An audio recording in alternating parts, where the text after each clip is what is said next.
Кыргызстандан бараткан 670 килограмм ооган героини бар жүк ташуучу машина Германияда кармалганы кабарланууда.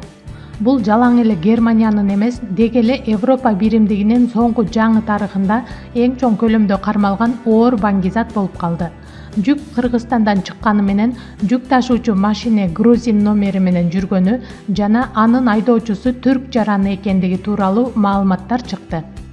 Кыргызстандын Ички иштер министрлиги бул факты тууралуу такталган расмий маалыматка ээ эмес экенин, жакынкы арада бул окуянын жагдайлары аныктала турганын жарыялады.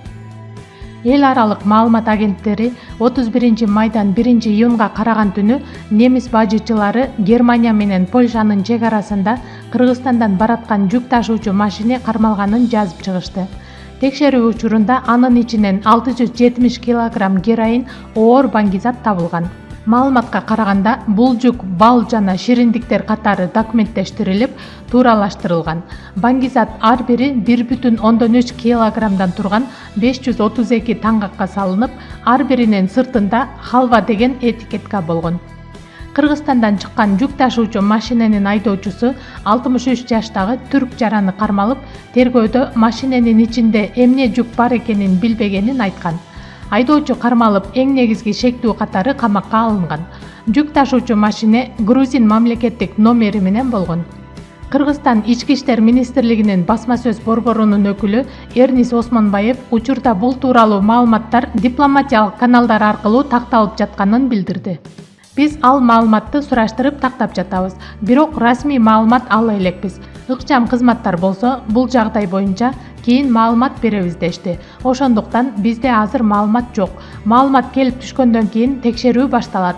Ал жүк кимге таандык болгону жана кандайча Германияга жиберилгени иликтенет. Немис-поляк чек ара тилкесинде аталган көлөмдө кармалган оор баңгизаттын орточо базар баасы 45-50 миллион долларга барабар экени көрсөтүлгөн. Немис басылмалары кармалган баңгизаттын партиясы Германиянын эле эмес, Европанын соңку тарыхындагы эң чоң көлөмдөгү героин экенин жазып чыгышты. Түз бөлүнө караганда жана экспертизанын жыйынтыгы боюнча кармалган баңгизат ооган героин экени тастыкталган. Кыргызстандан жүк жүктөгөн бул машина ага чейин кыргыз-казак, казак-орус, орус-беларус, беларус-поляк чек араларынан тоскоолдуксуз өтүп барып Германияга кирип келатканда кармалган. Ошол эле кезде Европадагы бир катар интернет басылмалар бул Грузияда каттоого алынган жүк ташуучу машинанын айдоочусу Түркиянын жараны экенин жазып чыгышты. Айдоочунун тергөөгө берген баштапкы көрсөтмөсү боюнча оор баңгизаттар менен кармалганга чейин анын жүк ташуучу машинеси Кыргызстанда иштеп жүргөн. 670 килограмм героин жүктөгөн машина Кыргызстандан чыкканы тууралуу маалымат каяктан алынганы белгисиз.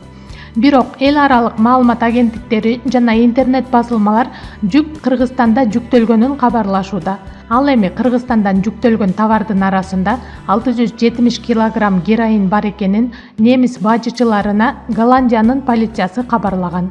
Парламенттин өнүгүү прогресс фракциясынын депутаты Исхак Масалиев башында бул жүктөн Кыргызстанга таандык экенин тактоо милдети турганын билдирди. Ооган героини Ооганстандын жашыруун плантацияларында өндүрүлгөн оор баңгизаттардын катарына кирет. Борбор Азиядагы баңгизат таратуу коркунучу негизинен Ооганстандан келет. Баңгизат Кыргызстанга Баткен облусу жана Ош облусунун Чоң Алай району аркылуу кире турганы көрсөтүлгөн. Эске сала кетсек, Кыргызстандын соңку жаңы тарыхында ири өлчөмдөгү, башкача айтканда, 1,5 тоннадан ашуун героин кармалган учур болгон эмес. Жогорку кеңеште Кыргыз Республикасынын экс-президенти Алмазбек Атамбаевке каршы аны статусунан ажыратуу жана күнөө коюу жөнүндө токтом талкууланып кабыл алынды. 105 депутаттын 100-ü макул деп, калган 5-өө каршы добуш берди. Атамбаевди жоопко тартыш үчүн аны кол тийбестиктен ажыратуу боюнча атайын түзүлгөн депутаттык комиссиянын төрагасы Каныбек Иманалиев мындан ары процедура тууралуу айтып берди.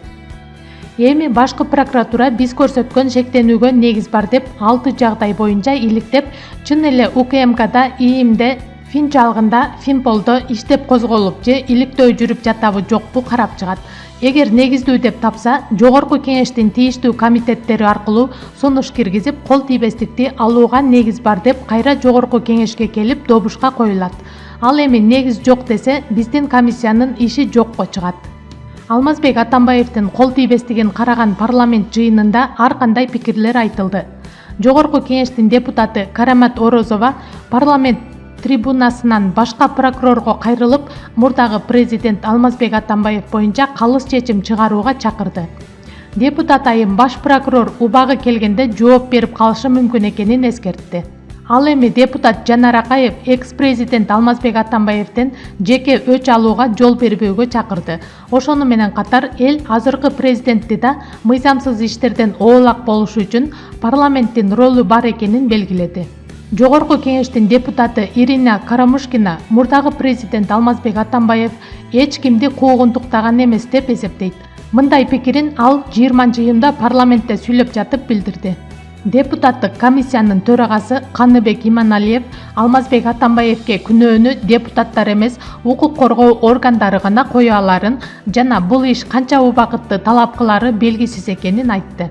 Мурдагы президенттин дарегине карата бийликти узурпациялаган, кой таштагы үйдүн жерин мыйзамсыз алган, Кремtöбөл Азиз Батукаевди бошотууну уюштурган, акча адалган АК Инвест компаниясына тиешеси бар, Бишкектин жылуулук электр борборун модернизациялоодогу коррупцияга аралашкан, Бишкек жээбине көмүр ташыган ишкананын кызыкчылыгын коргогон деген айыптар айтылып жатат. Атамбаевдин тарапкерлери бул айтылгандарды негизсиз деп атап, комиссия мыйзамсыз түзүлгөнүн билдирип келет. Россиянын президенти Владимир Путин тизесине чөкөлөгөн кемпирдин катын жоготуп алганы үчүн азыркыга чейин уялып келет. Бул тууралуу өлкө башчы түз эфир учурунда берилген суроого жооп берип жатып айтты. Путин бул тамашалуу суроодон эмес экендигин белгилеп, миллиондогон кишинин көзүнчө жооп берүү кыйын экендигин белгиледи. Мен ушул окуяны мурда дагы айтсам керек. Ачыгын айтканда азыр деле айтып берүү кыйын. Анда 2000-жылдар болчу. Мен көп жакты кыдырчумун. Өлкөнүн абалы оор эле. Бир ирет айылдардын бирине барып калдык. Иш бүтүп түн кирип, унаада күздүн ылайлуу жолдору менен бараттык. Бир маалда улгайган аял пайда болуп, түшүнүксүз бир нерселерди сүйлөп, тиземе жыгылып кат таштады. Мен ага сөзсүз катты карайм дегем. Катты жардамчыга бергем, бирок жоготуп алдык. Муну эч качан унутпайм деген Путин. Россия Федерациясынын башчысы бул окуя үчүн азыркыга чейин уяларын айтып, келген каттарды убагында карап чыкканга аракет кыларын кошумчалаган. Суроону дайыма чечүү мүмкүн эмес, арасында чечүүгө мүмкүн болбогондору бар. Мен ондогон каттарды окуп жүрүп, жоготуп ийген катта эмне маселе бар экендигин түшүнгөндөй болдум. Балким абакта отурган баласына жардам сурагандыр, же башка ушул сыяктуу көйгөй болушу ыктымал. Бирок кептин баары катты биз жоготуп жибергенибизде болуп жатпайбы, деди Путин. 10 жылдан ашык убакыт күнүнө 10 сааттан иштеген адамдарда инсультка чалдыгуу тобокелдиги 45%га өсөт. Бул тууралуу Daily Mail басылмасы франциялык невролог профессор Алексис Дескатанын иликтөөсүнүн жыйынтыгына таянып жазды. Иликтөөгө 143 000 киши катышкан. Сурамжылоо учурунда алардын 42 000-и күнүнө 10 сааттан ашык иштерин айткан. Эмгекчил жарандардын 45%-ы кийинки 7 жыл ичинде инсультка кабылышкан деп жазылат макалада. Окумуштуулар муну мээдеги өнөкөт чарчоого байланыштырышат. Баса кан тамыр ооруларына иштин узактыгы гана эмес, туруксуз расписаниясы дагы таасир тийгизиши мүмкүн. Мисалы, улам алмаша берген смен жана түнкү жумуштар ден соолукка терс таасирин тийгизет. Таласта белгилүү актер Сүймөнкул Чокморовдун 80 жылдыгына арналган кино кербен башталды. Бул тууралуу кинематографияны колдоо фондусу билдирди. Кинематография департаменти уюштуруп жаткан иш-чарада Болот Шамшиевдин Караш-караш окуясы жана Төлөмүш Океевдин Улан тасмалары көрсөтүлөт. Белгилей кетсек, Чокморов 2 тасмада тең башкы каармандын ролун жараткан. Чокморов тартылган тасмалар өлкөнүн бардык региондорунда тартууланат. Кино кербен айтылуу актердун туулган күнү болгон 9 ноябрда соңуна чыгат деп айтылат маалыматта. Белгилей кетсек, Сүймөнкул Чокморов 1939 жылы Чүйдүн ала мүдүнүндөгү Чоң Таш айылында туулган. Жараткан ролдору актерлук чеберчилиги менен эстелик тургузуп кеткен Залкар талант 1992 жылы 26 сентябрда узакка созулган оорудан каза тапкан. Өзбекстандын президенти Шавкат Мирзиёев башкы прокурорду алмаштырды. Бул тууралуу маалымат мамлекет башчынын расмий сайтына жарыяланды. Ага караганда президенттин жарлыгы менен Отабек Муродов башкы прокурорлуктан бошотулду. Башка жарлык менен аталган кызматка Нигматилла Юлдашев дайындалды. 2015 жылдан бери Юлдашев Сенаттын төрагасы болуп келген. 2016 жылдын сентябрь айында Өзбекстандын биринчи президенти Ислам Каримов каза тапканда Юлдашев Конституция боюнча президенттин милдетин аткаруучу болуп дайындалышы керек эле. Бирок ал кызматтан баш тартып, ордуна Мирзиёев келген. Кийин Мирзиёев шайлоодон жеңип чыккан. Аял заттын стресс гормондорунун саны жумушта же коомдук транспортто жүргөндө эмес, үйдө отурганда жогорулары байкалды. Бул туурасында Известия АКШнын Пенсильвания штатындагы университеттин окумуштуулары шилтеме берип жазды. Айрым эркектер үйдө болгондо өздөрүн ыңгайлуу сезебиз десе, аялдар тескерисинче иште жүргөндө жакшы сезерин билдиришкен деген адистер. Иликтөөгө катышкан 122 аялдын кортизолун иш күндөрү жана дем алышта ченеп көрүшкөн. Натыйжада жумуш учурунда алардын стресс гормондору төмөн, ал эми үйдө жүргөндөрдүкү жогору экендиги белгилүү болгон. Мындай нерсе өздөрүн бактылуу жар камкор эне деп эсептегендерде дагы байкалган. Адистердин айтымында аялдар жумушунан кийин үй иштерин да жасап, моралдык жактан да чарчап 2 эсе кыйналышат. Аларды бала чакага, үйгө, күйөөгө кам көрүү жана башка көр оокатка байланышкан нерселер жеп коет.